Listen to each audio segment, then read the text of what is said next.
Good evening, chaps. How are you? Usually, at this point of the proceedings, I say the beer is cold and the beer is poured. Well, it's cold, but I forgot to bring my glass upstairs with me, so I'm going to kind of go au naturel this evening. Cheers, everyone.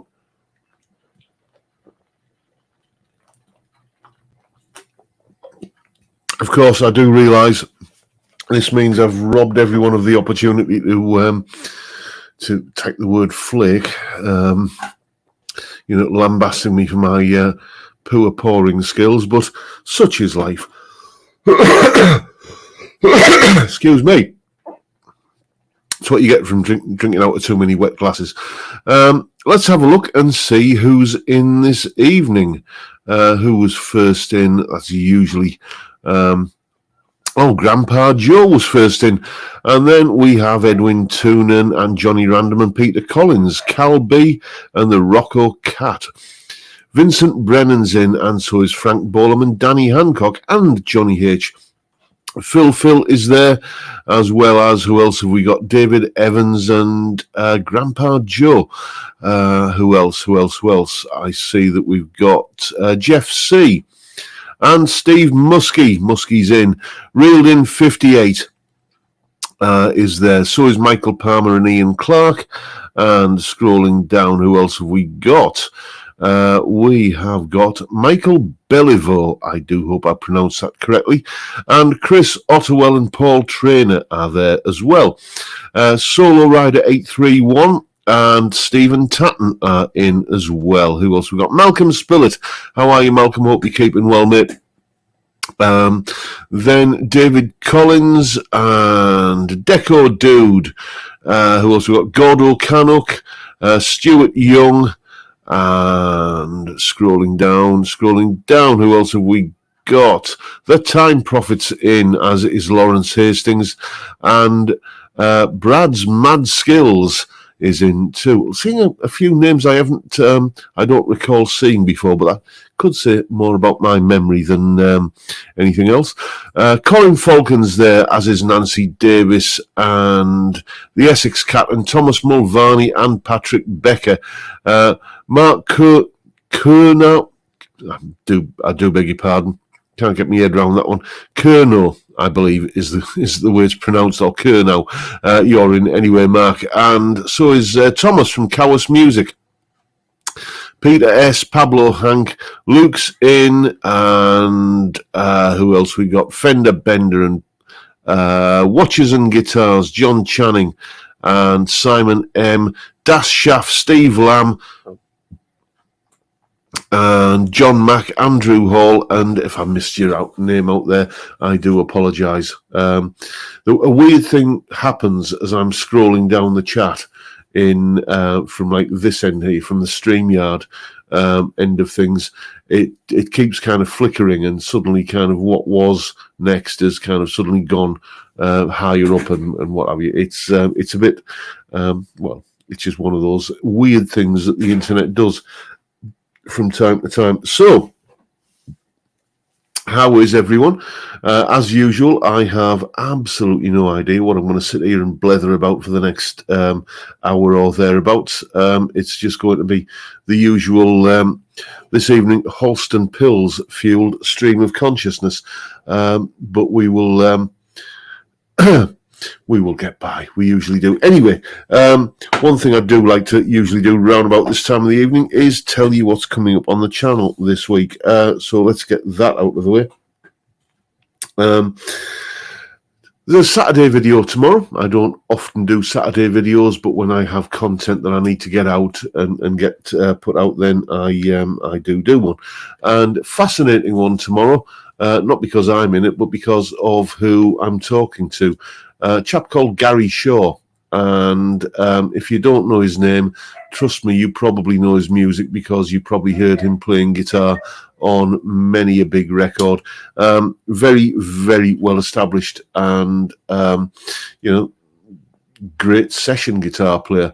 Does a lot of work for producers like Mike Vernon. He's played with people like Sherman Robertson and all manner of people.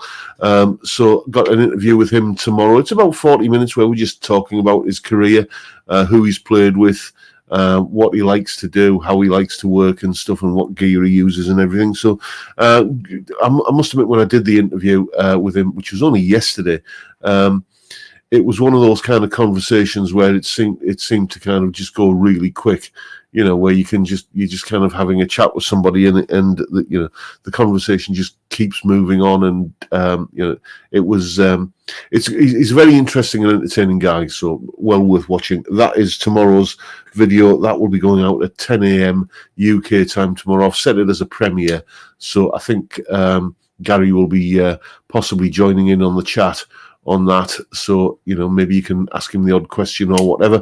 Sadly, I won't be able to join in because oops, knocked me vape over. I won't be able to join in because I'll be elbow deep in lessons on a Saturday morning, but such is life. Anyway, that's Saturday's video. Then Sunday, you saw the unboxing and first impressions of that Artist TC59 twin humbucker Telecaster style guitar.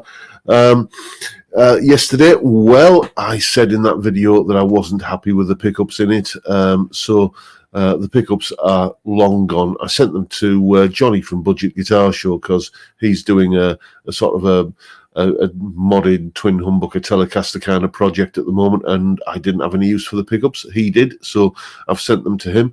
And in their place, I put a set of Iron Gear Tesla Shark pickups.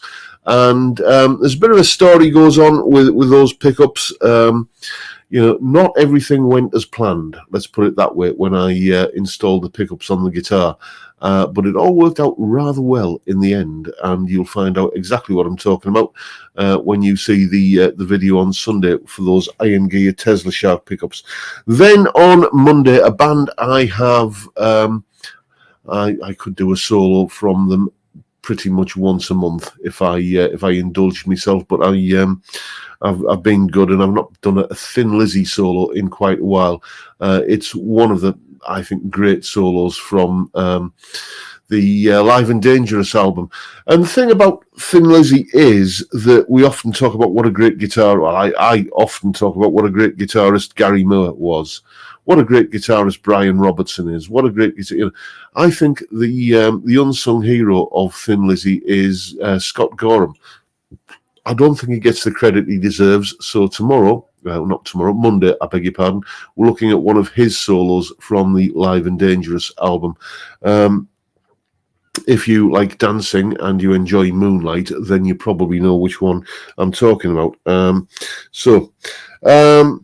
Then on Tuesday, it's a top 5 list. And what am I talking about? What top 5 am I talking about on Tuesday? Well, a topic I've been wanting to tackle for a while now. Just kind of, I'm a guitar player. I love great guitar playing, but I do have a fondness for beautifully written lyrics. Especially songs that tell a story, where there are characters and there's a beginning, a middle, an end, and a narrative that goes through the song where you feel like you've kind of been told a story. And I think it takes a special skill to be able to do that kind of lyric and encapsulate a full story beginning to end in a 4 or 5 minute song.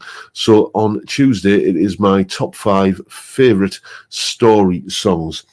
Then on Wednesday, it's a Learn My Licks episode again, and it's basically all about the phrasing this week. This is stuff I've covered before on the channel, but it's been a while since I've raised this particular topic about basically how to get the most mileage out of all of the licks that you play, and just using phrasing to one particular phrasing trick that you'll find out what that is on Wednesday. And then on Thursday, as seems to have become the custom in these parts of late, there's an unboxing video. Shall I tell you what it's going to be? No, I won't. It's basically it's a guitar that is what I've been interested in for quite a long time, and I finally found one at a price that I was happy to pay, and thought I'd check it out. And well, that's Thursday's unboxing video, and that is what's coming up on the channel this week. And after Thursday, of course, we're back on the beer, like I'm going to be now.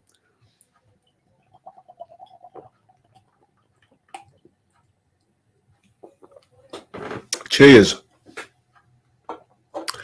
Okay, so let's have a look and see what's been going on in the chat.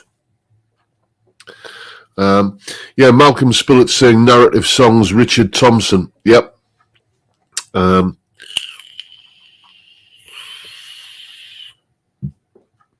What else have we been talking about there? Edwin saying, you need to start a business to export the artist guitars. They sound and look great. Yeah, it is a great guitar, that artist TC59. But as anyone who's ever owned one will tell you, you know, if you're going to be playing sat down, it's fine. But it weighs in at about, gosh, it must be close to £10. That one. It's not a guitar you'd want to be wearing on a strap for any length of time. Let's have a look. What else we got? DJW is saying, how many guitar shops will close down due to the cost of living crisis? It's a sad fact. It's the nature of the beast. If you sell anything which is, you know, a lifestyle product, you know, something that is like, if you sell essentials like, you know, food and, well, alcohol, frankly, but if you sell the things that people need every day, then you're pretty much guaranteed to always be there by and large. I mean, yes, you know, grocery shops do go out of business. You know, my parents owned a grocery shop when I was a kid, and that went out of business. But by and large, you know, anybody who sells the essentials will, you know, continue usually.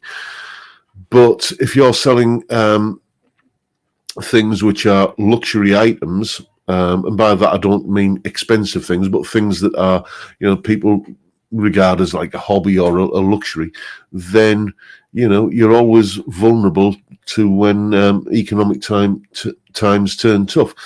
That's from personal experience. 10 years ago, me and the wife had a archetypal little seaside gift shop. You know, Redcar, where we live, is a seaside town, and we had your typical little seaside gift shop. Yeah, we didn't survive the recession, and it was we sank a lot of money into it, and, you know, trying to keep, because you know, even though in your heart of hearts, when you know it's kind of going down the plug hole, you do everything you can to keep it open, and then it just means that you've thrown good money after bad. But, you know, it's just sad. That's the way things happen. But, you know, it's you might as well, you know, get upset about, you know, the rain falling from the sky. It's just a sad fact of life, unfortunately.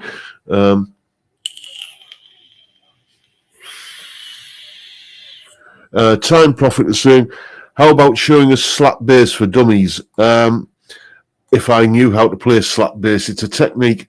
Every band I've ever been in, I've always, and the bass players, you know, when you're kind of in the practice room and you're all just kind of warming up, and the bass players doing the whole kind of slappity poppity kind of stuff, I've always said, will you show me how to do that? I've been shown it many times, and I just can't do that technique on bass.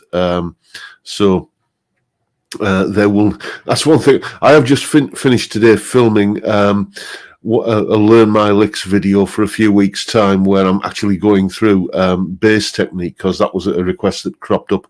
I think it was, you know, last week or the week before, for you know, do some bass related content. But the one type of bass playing I can guarantee there will not be on this channel, because I can't do it, is slap bass playing, I'm afraid. And let's have a look. See you.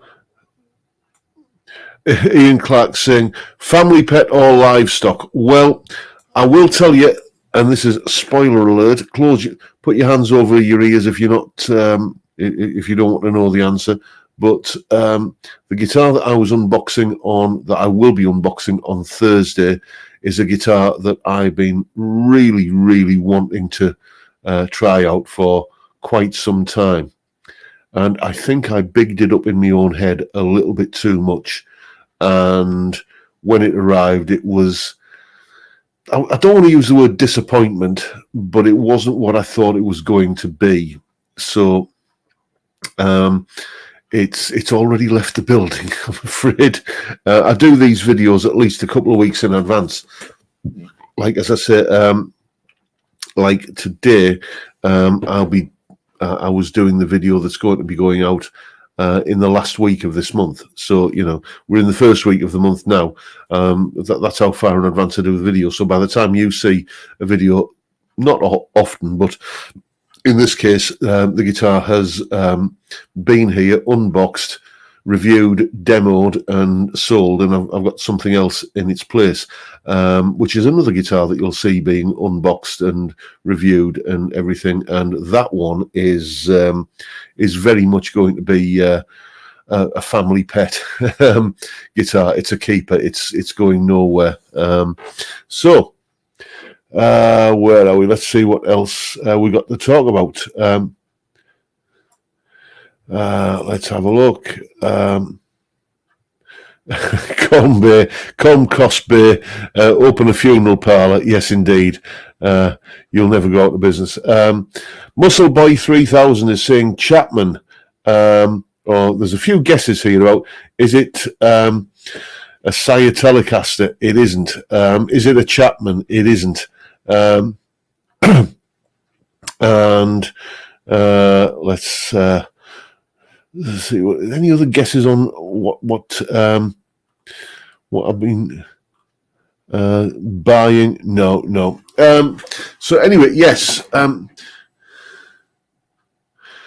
Anybody remember the shop in Newcastle back in the 80s that sold Schecter guitars?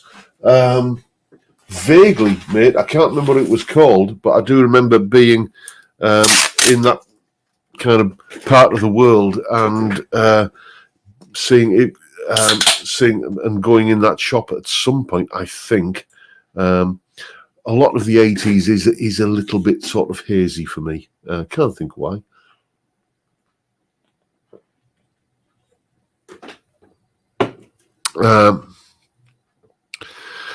Gary, you're in, are you? Gary Shaw there, that's the chap I'm interviewing tomorrow. What a guitar player he is. And he shall be joining in the chat tomorrow. So that video is, as I say, premiering at 10 a.m. UK time tomorrow. And we had a good old chat, and Gary will be there to talk to you and join in the chat. And Danny Hancock is saying, is it an ERT guitar? No, it isn't. That is very much on my to-do list. But it's not an ERT guitar. It's the guitar I'm unboxing on Thursday is, it's a little bit more of an, shall we say, a prestige brand than ERT. Although ERT are kind of going that way. They're getting a lot of good. It's so kind of out of left field for me, but I am thinking about that headless one of theirs that I've seen Phil McKnight do the review of, mainly because I think I've only ever played one headless guitar, and that was back in the 80s. Do you remember when Horner used to do the copy of the Steinberger? That I think they brought them out again now, that the Steinberger cricket bat guitar, as I always used to think of it. I had a brief play on one of those back in the 80s, but since then I've never played a headless guitar, and I keep looking at that headless one and thinking, I don't know, maybe. We shall see. Johnny Random is saying, Is it the one from the Patreon video? Yes, it is, Johnny. You know the one. You saw it on the because every month I do, as many of you know, an exclusive kind of basically same as a YouTube video, like a solo analysis, but for Patreon members only. And it's the guitar I use. And I'd forgotten I'd used it for that video. So yes, indeed, well spotted. And Colin Falcon's saying the new HH tellies look rather nice. The only thing that puts me off those, Colin, is that they've got a trem, and it's along with not liking 21 fret necks as you know these kind of things that you just kind of have an irrational dislike of that you can't quite explain. Just Telecasters with trems. No, it's just it doesn't work, for me. Time Prophet saying, is it a Kiesel headless guitar? I wish I had Kiesel kind of money, mate, to be honest with you.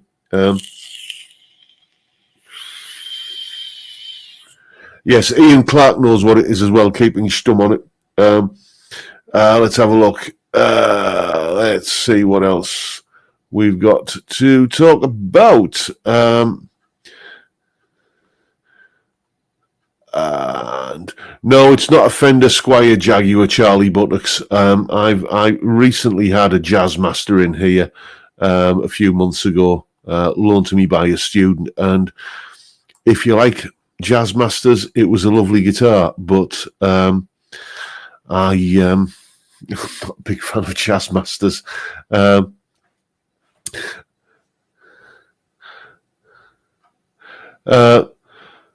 Must cost you oh, thank you, Mark. You are a gentleman and a scholar. Must cost you £5 in Lecky just to give us this hour of entertainment, John.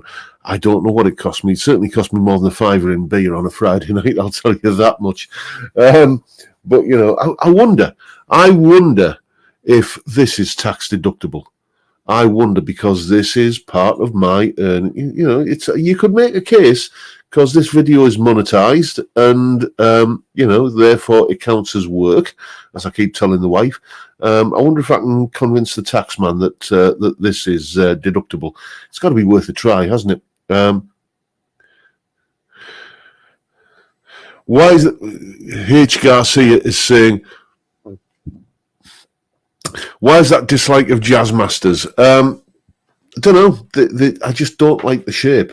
That said, I just don't like the look of them. That said, a friend of mine called Peter gave me this offset parts caster that he put together, and I do use it quite a lot, but it's just not cropped up in in many videos. And that I quite like the look of, but it's just the whole Jazzmaster thing with the kind of roller kind of pots and the switches and everything. It just looks like it. You know how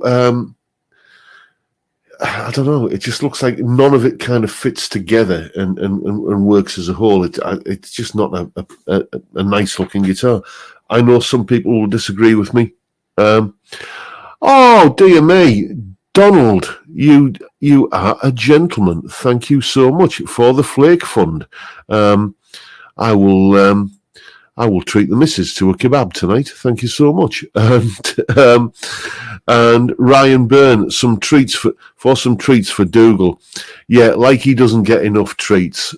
He's fully vaccinated now, so he can go out and meet other dogs and socialise. And we've got a big, long, like massively long training lead for him, so he can have a bit of a run as well. And he's currently well, we're not hearing anything from downstairs, so I'm presuming he's kind of exhausted with the excitement of today, because there's a big nature reserve near where I live. And dogs are allowed as long as it doesn't say keep them on lead, but I did. It just says keep your dogs under control. But we went all the way around that today, and all of those new sights and smells and everything. And he saw a squirrel yesterday for today, sorry, for the first time, and he didn't know what to make of that. So let's have a look. Thank you once again for the contributions. Didn't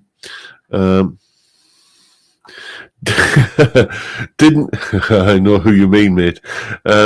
Didn't Bill Wobbly Dick, the snooker player, get his beer tax deductible? I think you mean Bill Werbenick, and I think you're right. I think I remember that being a thing that was, that was mentioned in some kind of newspaper at some point or whatever.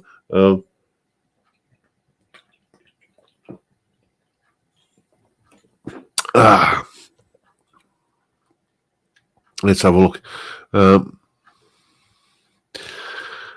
And Time Prophet is saying, I have an irrational fear of putting my guitars on the wall, plus I haven't got any free walls I can use. Yeah, now, the thing is, this house is old. Well, not by British standards, but, it's about 150 years old, this house.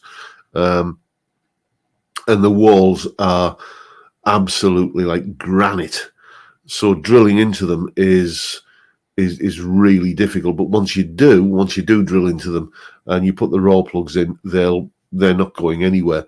And what I always do when I hang like guitar hangers on the wall, like the back plate of the guitar hanger, because it screws on and like there's a back plate that you screw onto the wall.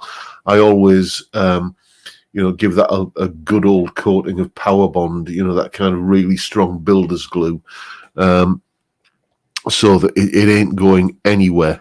And fortunately, I've never had any accidents. I have run out of wall space, which is why I was just going to pick the camera up then and pan it over there to show you where I've got like one of those guitar racks that guitars sit in. But if I do that, I'll spoil the surprise of what guitars are coming up on the channel.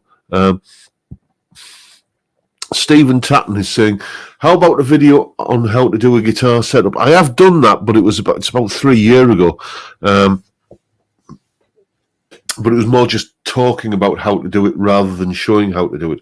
I am going to do that kind of content as soon as there's a cupboard with junk and all kinds of crap in this corner over here of the room. And basically, I'm taking a week off lessons at the end of this month to basically clear the house out. We're hiring like a skip and getting all sorts of stuff out. So that's going, and when that's gone, there's a workbench going in the space that it's left, and then I will be able to do kind of more sort of guitar maintenance, guitar setup kind of content.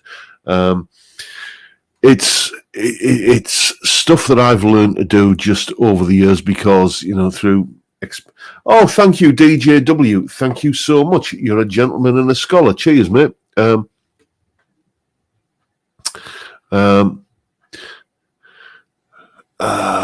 have a look. Where are we? Gosh, the chat's moving really quick tonight. Yeah, David Evans is saying you use the same No More Nails. No More Nails or Power Bond, they're all pretty much the same sort of stuff. Yeah, it might even have been No More Nails that I used.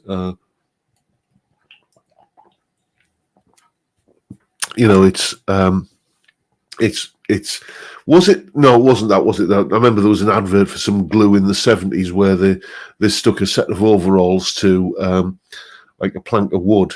And a guy got into the overalls that were glued to this plank of wood, and then the plank of wood was hung from a helicopter, and they flew him over, hills and dales and what have you to prove how strong the glue was. I can't remember what wood it was actually.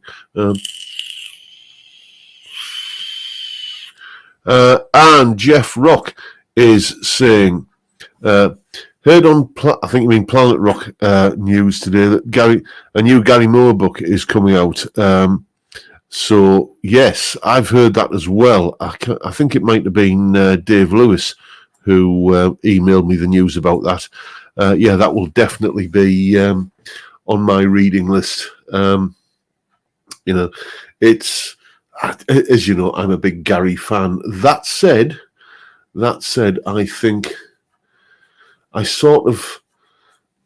went through a period where I would,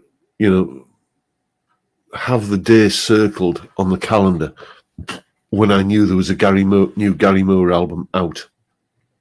And I would be there at either Alan Fernley's record shop in Middlesbrough, if anyone remembers that fine institution, or if not there, then maybe, the local branch of Our Price or HMV or whatever. I would be there with me boots blacked to buy that new Gary Moore album. And then after Hours, which was the follow-up to Still Got the Blues, I spent a long time wanting to love that album and just could never quite get there. And then I think after that we had, it was either, I forget which way around these were, it was either BBM, which again, the day it was released, bought it, loved it, and Blues for Greenie. But after that, we had Dark Days in Paradise and then A Different Beat and Scars, and I don't know, his albums just seemed to, I didn't like them. I didn't dislike them, but they just weren't doing it for me. And then he did Back to the Blues again. I was there the day it was released, and it just didn't really kind of get there for me. And something happened to his vocals as well, around about the Blues for Greenie album, where his vocals just became a lot more nasal sounding. And I've spoken to people about this in the past, and people say, I don't know what you mean. It's there. His singing changes round about that period, and not in a good way. And funnily enough, it only happens on his studio stuff, because like there's that famous, if you haven't seen it, One Night in Dublin, the tribute he did to Phil Lynott, go and check that out. His singing on that is fine, and that was 2005, so that's well after when I noticed his studio vocals were starting to get a bit iffy. But I don't know, it was just the last sort of decade of his output. I found myself wanting to and trying to and being desperate to like it out of a sense of loyalty, and it just never quite got there for me. So, I was always hoping he would kind of come back and rediscover the kind of form that he had on Still Got the Blues, or even the album that I discovered him on, which was Victims of the Future, or the previous one to that, which was Corridors of Power. Great rock albums. I mean, just fantastic rock albums. But I don't know, it just never seemed to quite gel from about Blues for Greenie onwards for me. Let's have a look.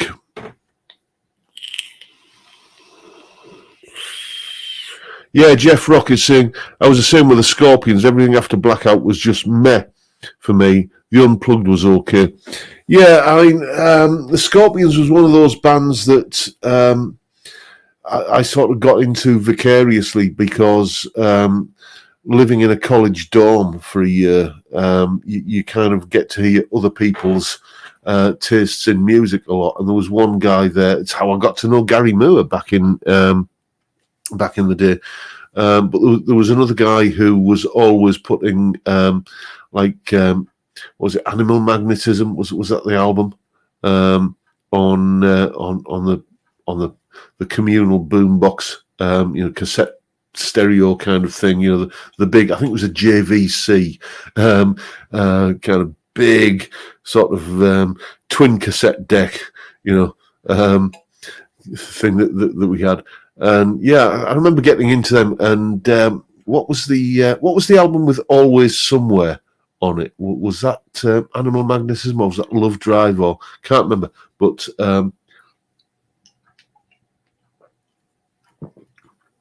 And I seem to remember a great live album as well, you know, from that sort of period as well. But again, Scorpions, I don't think they're a band I've ever owned an album of. Possibly I did own the odd album in the sense of the 80s sense of when you owned an album when somebody had kind of recorded it onto one side of a C90 for you. Dr. Gomez is saying, Love Drive, always somewhere. Thank you.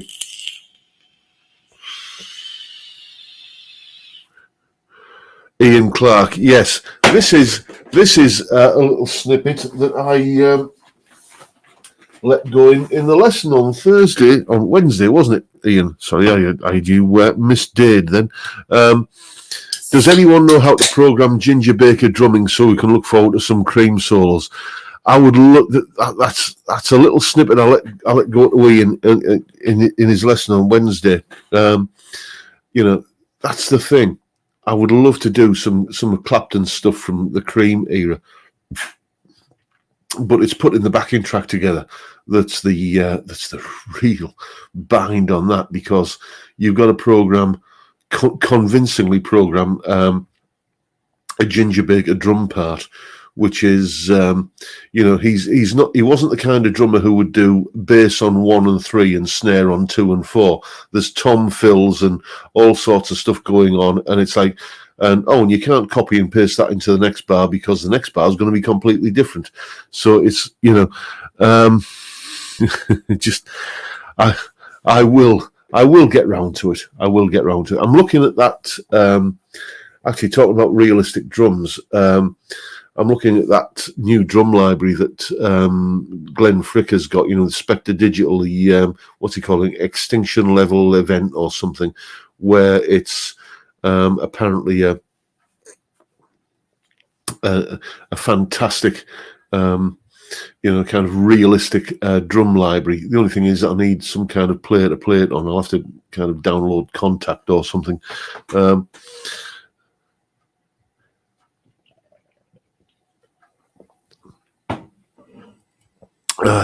Let's have a look and see what else we've got. Milk Shakespeare saying MIDI Baker, good luck indeed. I did do Sunshine of Your Love a little while back. I think I did that as one of the Patreon exclusive videos. But the drum programming on that took me for absolutely forever. So it's sort of, it's stung a bit, and it's kind of maybe it's time I got over it. Let's have a look. Wilson Jones is saying, tip, download a Cream MIDI file and mute everything but the drums. I've done that in the past as well, yes. Basically download a Guitar Pro file. It's got all of the drums and everything on there, and just kind of extract the drum MIDI part from it and program and import that into Reaper. The problem is that it always ends up sounding like a MIDI part. And then you've got to go in and tweak it and mess with velocities and everything to make it sound more human. But we shall see.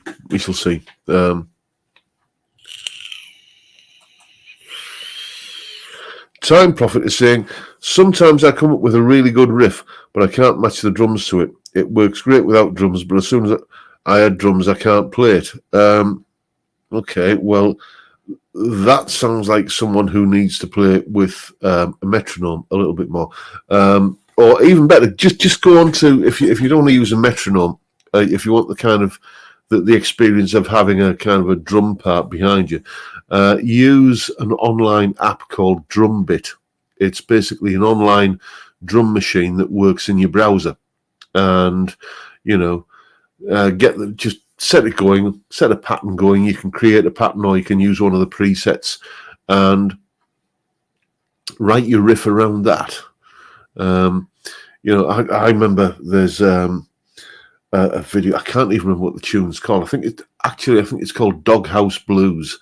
That video might even still be up on YouTube, where I wrote this great little blues riff that was, I thought, going to do this, and then I realise it's like 6 1/4 beats long, So it's like I managed to make it work in the end somehow or other. But yeah, it's that can be the thing when you kind of come up with a great riff. A classic example of that is the intro to what's it called? Turn It On Again by Genesis. I think Mike Rutherford came up with that kind of intro riff, and Phil Collins has said, you've written something there in 13/8, don't you? Well, I thought it was just 4/4. But you listen, and to me that is, I've said this many times, that's one of the things that I really like about clever songs. The fact that you don't notice the clever, because I hadn't noticed that wasn't just like a regular 4/4 riff. On hearing it, I don't like music where the musicians or the composers concerned have written something that's like, let's show how clever we are. It smacks of being a bit sort of trying too hard,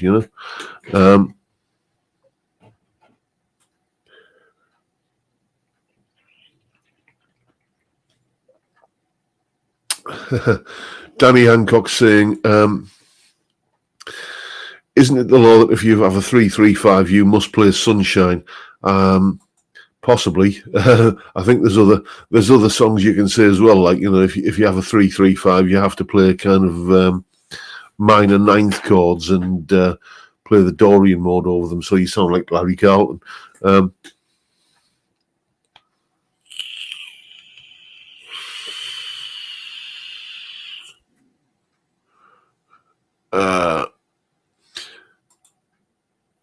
Have you listened to any new bands or artists who catch your attention? Yes, although they're not new. This guy's been around for absolutely donkey's years, but it's a name that I always thought, I'll get around to checking this guy out at some point. And only just this week have I kind of sat down and just done a Spotify search for him and kind of listened to his music. And he's going to be featuring in a video that I'm going to be doing at some point in one of my top 5 lists, my top 5 slide players, a chap called Sonny Landreth. My dearie me, what a player he is. He's the only way I can describe him is, if you're not aware of him, imagine if Robin Ford played slide guitar. It's not that kind of slightly jazzy blues that Robin Ford does, but it's got a Robin Ford sort of feel, and his vocals sound a lot like Robin Ford as well. But he's just probably the best slide player I've ever heard. What a player, and makes it sound absolutely effortless as well. That kind of thing where it takes somebody who can play the instrument to tell how difficult what he's doing. It's that sort of concealed cleverness that I really like. So I'm really getting into Sonny Landreth at the moment. I think the album I listened to this very morning, because as you know, that's how I start my day, with what can only be described as a bucket of freshly brewed coffee, and listen to an album end to end. And this morning it was Sonny Landreth, I think Levy Road. Well worth checking out.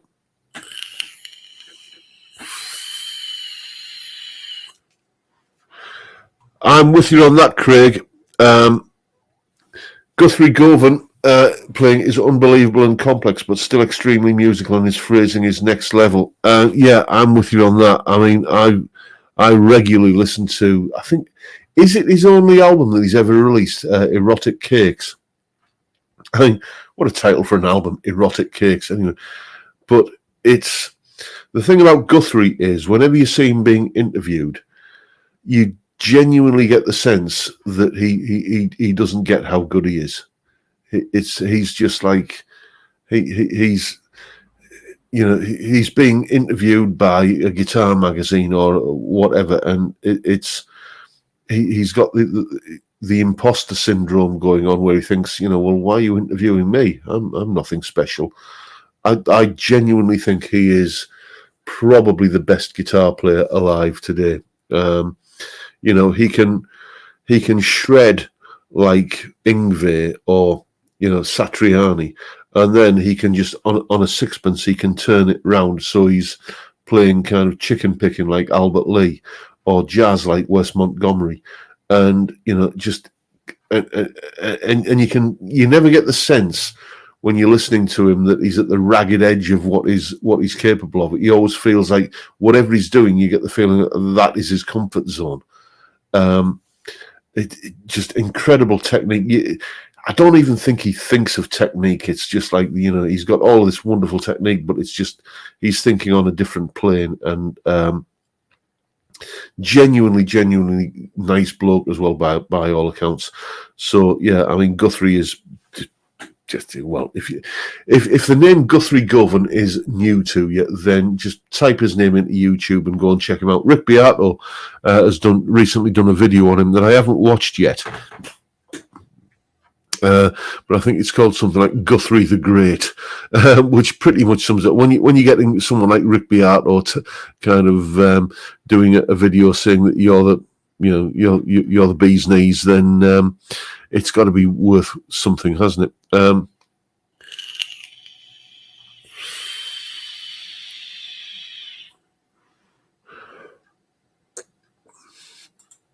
Yes, Ian. Yes, this is a band that when anybody said, have you noticed any new bands lately?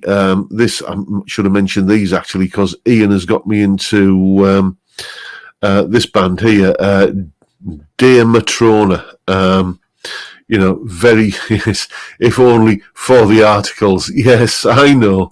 I know you say, just type in on YouTube, Dear Matrona, and you'll see what Ian means there. Yes, indeed. Let's have a look. Dudley Squat is saying Bayou Tech by Sonny Landreth is really good. And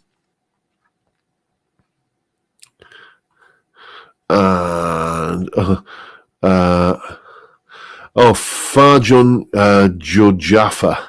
I do apologise if I've butchered that pronunciation.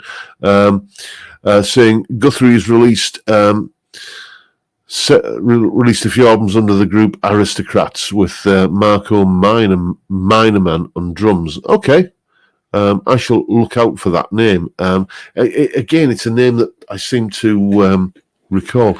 My first, but I, never really checked them out. But that's the beauty of Spotify; it doesn't cost you anything to check new music out. And if the thing is, if I like something, if I listen to Spotify and think I like that band, and I've just discovered them, then I will go out and I will, I'll not go out, but I'll certainly download the album, so I've got it to keep, so it's that's the way I tend to use Spotify a lot of the time.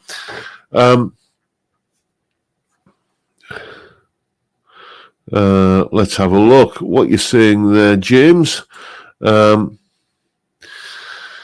Regarding your storytelling songs, check out Maggie's song by Chris Stapleton. Being a dog owner myself, it brought tears to my eyes. Okay, well, sounds like it might be, not the song to listen to if you want to be in a good, in a kind of happy mood. So we shall, I'll check that out. Yeah.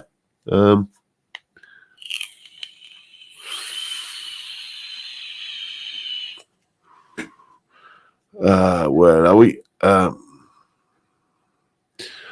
Pablo is saying that Rick Beato has an interview with Guthrie's band, The Aristocrats, coming soon. That will be worth watching, indeed.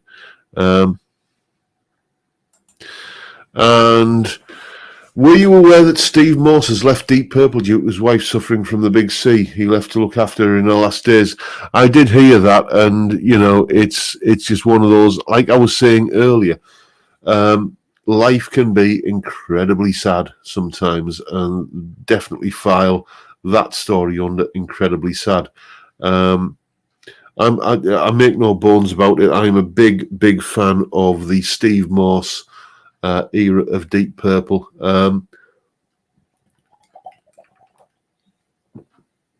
it's like Richie, Machine Head's a great album. I don't get all the fuss about Made in Japan. I really don't. Machine Head is a fantastic album, and it's, if how some bands come out with one great album and then you never hear from them again, and that album is just, there forever. And if Machine Head was the only album Deep Purple had ever made, they would still be deserving of, all of the accolades. But the rest of the Richie era, nah. And the Tommy Bolin, Glenn Hughes era, nah. For me, I really got into Deep Purple from Perpendicular onwards. And, I think Live at the Olympia with Steve on guitar is just a fantastic live album. It's got all of the hits. It's got all of the kind of Smoke on the Water and all, Highway Star, and all the songs the classic songs that you want to hear.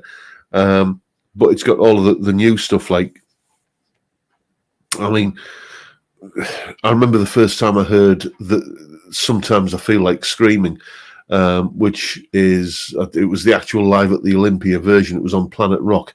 What was he called? Tank Montana played it. Is he still on Planet Rock, by the way? He played it one day on that, and it was just, one of those songs that just absolutely stops you in your tracks, and you've just got to kind of think, I've got to stop what I'm doing and pay attention to this. That was one of those songs for me.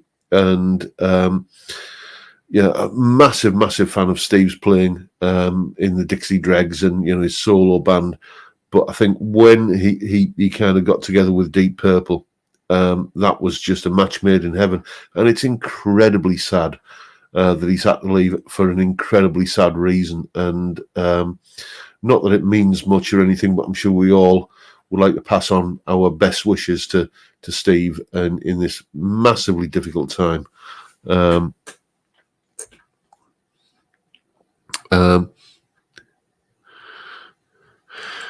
Oh dear me, DJW, that is a blast from the past. Do you remember the Flexi 45s in Guitar Player magazine back in the 80s? Steve Morse, Yngwie, Steve Vai, etc. I do indeed. I remember those. Try explaining that to anyone under the age of 40. Just try explaining that you used to go, in my case, it was 2 bus rides. I used to, at the time, I was living in a little Lake District, English Lake District market town called Ambleside. And, you used to have to get on a bus to go to Windermere and then get on another bus to go to Kendal, where there was a big W.H. Smith where you could buy a guitar magazine. And that was like you once a month kind of morning out and buying the magazine. And then, there was a plastic page in the middle that used to tear out, and it was a record. And you could play it, and kind of then immediately record it onto cassette, so you had a more durable version of whatever was on there. It's the first time I heard Joe Satriani. A track called "The Crush of Love" was on one of those flexi discs that came with that magazine. I remember it fondly. Yes, indeed, remember it really well.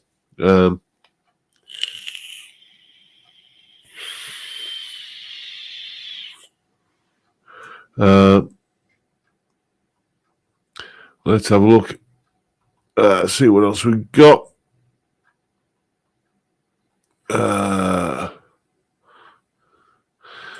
Das Schaff, I'll agree with you on that one, mate. Chris Buck is amazingly tasteful, one of the few guitarists I can listen to for instrumentals. Most of them just wank the plank. That is another top 5 video I've got coming up, mate, about great instrumental guitar players. I think in a lot of cases that guitar players can be their own worst enemies because, it's so many guitar instrumental albums are just a showcase for technique rather than a showcase for great songwriting and composition. And, no one ever thinks that if you're a sax player and you release an album of saxophone instrumentals, that is indulgent and sort of over the top. But guitar players usually do get a bit indulgent and over the top when they release an album full of instrumentals. I mean, it's what I've done. If you go and check out my 2 albums on Spotify, The Whiskey Made Me Do It and Handles for Folks. Hopefully, what I try to do with those 2 albums is write tunes that maybe have a little bit of twiddly stuff going on, because it's fun to do. But it's about creating a piece of music rather than just a showcase for technique. I think there's too many instrumental guitar players who do just want to kind of play to the gallery, and have an album that is talked about by every rock or metal guitar player and nobody else listens to it. So that's just my take on it. So there you go. Let's see what else we got to talk about.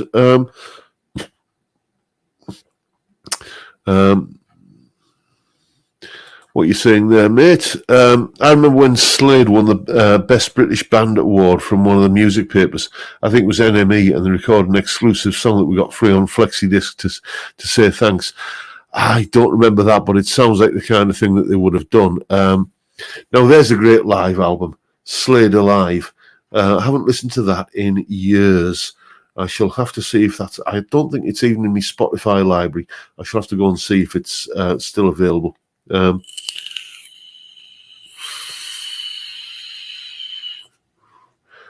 Yes, indeed, Time Prophet, 4 candles, yes. I'm